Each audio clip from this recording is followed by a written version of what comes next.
आज मैं बहुत ही ग्रेटफुल फ़ील करता हूँ कि मैंने लुक मैक्सिंग को अपनाया, क्योंकि बचपन से मैं एक ऐसा बच्चा था जो दिन भर घर में गेम्स खेलता रहता था। उसके ज़्यादा कोई दोस्त नहीं थे और मेरी सोशल लाइफ़ भी अच्छी नहीं थी और स्कूल में भी मुझे कोई इतना नहीं जानता था। लेकिन जैसे ही मैंने लुक मैक्सिंग कुछ टिप्स को यूज़ किया है, उसके बाद मेरी लाइफ़ में काफ़ी इम्पैक्ट आया है और मेरी लाइफ़ काफ़ी हद तक चेंज हो चुकी है। मेरे स्कूल टाइम पर अब धीरे-धीरे मुझे काफ़ी बच्चे जानने लगे थे और मैम भी मुझे काफ़ी एप्रिशिएट करती थी। भले ही मैं कभी अच्छा करूँ या ना करूँ, वो लोग ये बोलते थे कि मुझे तुमसे उम्मीद है। That's because of my looks. शायद मुझे ऐसा लगता है। काफ़ी लोग बोलते हैं कि लुक्स मैटर नहीं करते हैं, लेकिन मेरे लिए तो शायद मैटर करते ही हैं।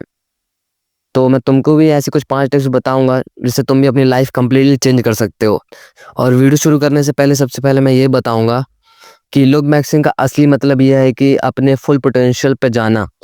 तुम्हारा जो बेस्टेस्ट वर्ज़न है, उस पे जाना। अगर तुम ये सोच रहे हो कि तुम काले से गोरे हो जाओगे और बिल्कुल ही को अलग सी चीज़ हो जाएगी। अगर तुम सोच रहे हो तुम ज़ेन मलिक की फ़ोटो लेके उसको देखते हो और सोचते हो कि तुम ज़ेन मलिक बन जाओगे, तो ऐसा नहीं होने वाला है। लुक मैक्सिंग बस तुम्हारे बेस्ट वर्ज़न को बाहर निकालने में मदद करेगा। और एक चीज़ और बोलूँगा कि प्लीज़ कभी कंपेयर मत करना लुक मैक्सिंग में। कंपैरिज़न नहीं होता, हर कोई अलग-अलग होते हैं, हर किसी के लुक्स अलग-अलग होते हैं। बस तुमको अपने बेस्ट वर्ज़न पे जाना है, अपने फुल पोटेंशियल पे जाना है। लुक मैक्सिंग का असली मतलब यही है। तो सबसे पहली टिप तो ये है कि अगर तुम एक मर्द हो, तो तुम्हारे फेशियल हेयर्स तुम्हारे फेस को कंप्लीटली चेंज कर सकते हैं। मैं भी पहले बहुत ही गंदी सी मूंछ रखता था, भले ही थोड़ी बहुत आती थी, तो मुझे लगता था मैं मर्द हूँ, शायद ये मर्द की निशानी है और आजकल लोग बोलते भी हैं कि तू मर्द है तो मूंछ रख काट क्यों लेता है? तो ऐसी सब बातों से तो मैं मुझे कोई फ़र्क पड़ने वाला है नहीं और अगर तुमको पड़ता तो देख लो।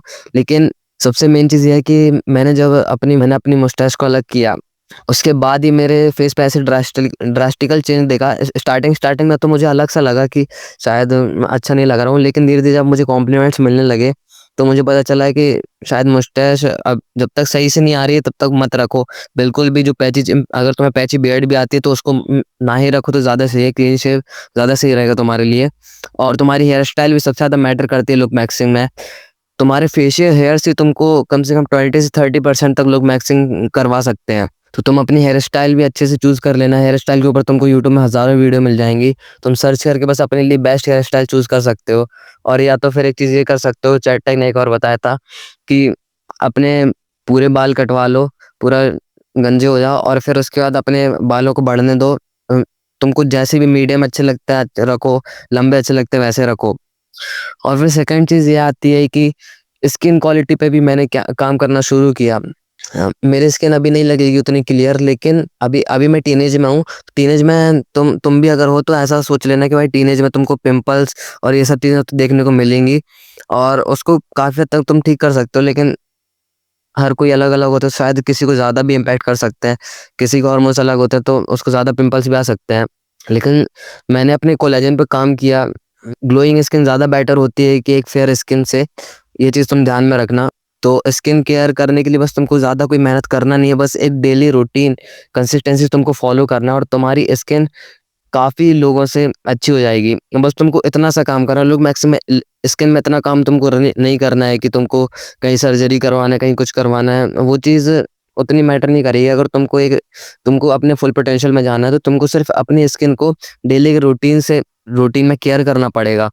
जैसे फेस वॉश के बाद तुम नॉर्मल से एक मॉइस्चराइज़र लगा सकते हो। मैं तो इतना ही करता हूँ, मैं फिर सिर्फ़ फेस वॉश और मॉइस्चराइज़र लगाता हूँ और कभी-कभी हफ्ते में फेस पैक अगर होता है तो मैं लगा लेता हूँ।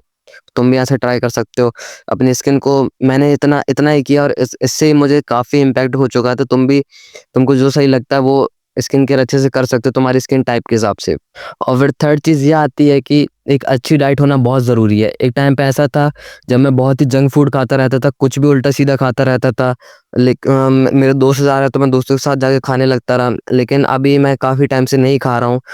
मेरे दोस्त बोलते भी हैं कि भाई मोमोज़ खा ले, ये सब चीज़ें खा ले। मैं नहीं खाता हूँ, बिल्कुल मना कर देता हूँ। अगर तुमको इतना सेल्फ कंट्रोल कर पाओगे तभी तुम लोग में से सोचना। तो खुद पे कंट्रोल रख के ये सब चीज़ें जंक फूड खाना बिल्कुल बंद कर दो और एक अच्छी डाइट को अपनाओ। और अच्छी डाइट से मेरा मतलब है हाई प्रोटीन वाली डाइट, विटामिन्स और ये सब चीज़ें बहुत ज़रूरी हैं तुम्हारे लिए। और तुम अपना ब्लड टेस्ट ज़रूर करवा लेना, ये चीज़ सबसे मेन टिप टिप है। क्योंकि मैंने भी जब अपना ब्लड टेस्ट करवाया था तो मेरी ब्लड में बी12 की कमी थी, जिससे जिससे मेरा फेस काफ़ी डल हो गया था और ऐसा लगता था कि जैसे मैं बीमार हूँ, और अगर फ़ोटोज़ भी खींचता था तो ऐसा लगता था मैं बीमार हूँ। इसलिए एक बार ज़रूर ब्लड टेस्ट करवा लेना, उससे तुम्हारी जितनी भी डेफ़िशिएंसी है उसको फ़िल कर सकते हो तुम। जैसे मैंने भी अपनी बी12 की डेफ़िशिएंसी फ़िल की, तो धीरे-धीरे मेरे फेस पे ग्लो बढ़ गया। मैं काफ़ी कुछ चीज़ें कर रहा था लेकिन तब भी नहीं बढ़ा था। लेकिन बी12 ठीक करने के बाद मेरा फेस में ग्लो ज़्यादा बढ़ गया, और विटामिन डी भी अ, मेरी डेफ़िशिएंसी थी, उसको भी मैंने फ़िक्स किया। तो तुम भी ट्राई कर सकते हो ये चीज़, अपनी डाइट को अच्छे से रखो, अपने शरीर को अच्छे से रखो, तो तुम्हारे फेस पे भी वो अलग से दिखेगा, और तुम बाकी उन लोगों से तो अच्छे ही लगोगे, जो लोग बिल्कुल भी काम नहीं कर रहे, जो लोग जंक खा रहे हैं। और भाई मेरे लिए तो मेरा कॉन्फिडेंस काफ़ी बढ़ा है भाई, जब से मैंने लुक मैक्सिंग स्टार्ट की है। और कॉन्फिडेंस के बाद तुम एक चीज़ ये कर सकते हो कि तुम अपने कम्युनिकेशन में बहुत अच्छे से काम कर सकते हो, तुम्हें रिजेक्शन कम मिलेंगे। अगर तुम किसी से बात करना चाहते हो, लोग तुमसे बात करना चाहेंगे। तुम लुक मैक्सिंग के बाद भाई तुम एक ऐसे इंसान बन जाओगे कि लोग तुमसे बात करना चाहेंगे, खुद से भी करना चाहेंगे, और तुम जाओगे तो ज़्यादा रिजेक्शन ही नहीं तुमको मिलेंगे। और उससे तुम्हारा और कॉन्फिडेंस बिल्ड होगा, और तुम सारी चीज़ों में अच्छा ही परफ़ॉर्म करोगे। तुम्हारी ओवरऑल पूरी लाइफ़ चेंज हो सकती है इससे। तो लुक मैक्सिंग कोई छोटी-सी चीज़ नहीं है, तुम्हारी लाइफ़ में काफ़ी चेंजेस आ सकते हैं। मेरी लाइफ़ में भी आए हैं, तो मैं तुमको बता रहा हूँ, तुम ऐसा एक बार ट्राई कर सकते हो। और लास्ट टिप ये है कि भाई लुक मैक्सिंग में सबसे ज़रूरी एक चीज़ ये है, चाहे वो लुक मैक्स हो या कोई और चीज़ भी हो, कि कंसिस्टेंसी सबसे ज़्यादा ज़रूरी है। तो मैंने भी हर जगह सुनी है ये चीज़ कि भाई कंसिस्टेंसी सबसे ज़्यादा मैटर करती है। तुम चाहे कोई भी काम कर रहे हो, अगर तुम लुक मैक्सिंग भी कर रहे हो तो उसको कंसिस्टेंट वे वे में करो। अपना skin care routine consistent way में फ़ॉलो करो। अपनी डाइट को अच्छे से फ़ॉलो कर कंसिस्टेंट वे में। सबसे मेन चीज़ तो ये है कि भाई कंसिस्टेंसी से तुम डेली काम करो अपने लुक्स पे, तो धीरे-धीरे इम्प्रूव हो जाएँगे। तुम ऐसा मत सोचना कि भाई आज रात को मैं कोई फेस पैक लगा लूँगा, कल सुबह मेरी स्किन बहुत अच्छी हो जाएगी। इतना जल्दी कुछ होता नहीं है। तो मैं तो यही बोलूँगा कि भाई कंसिस्टेंसी से फ़ॉलो करते जाओ ये सब चीज़ें, और धीरे-धीरे तुम देखना अगले 1 साल में, 6 महीने में तुमको काफ़ी अंतर दिखने वाला है अपने लाइफ़ में। तो चलो मिलते हैं अगली वीडियो में।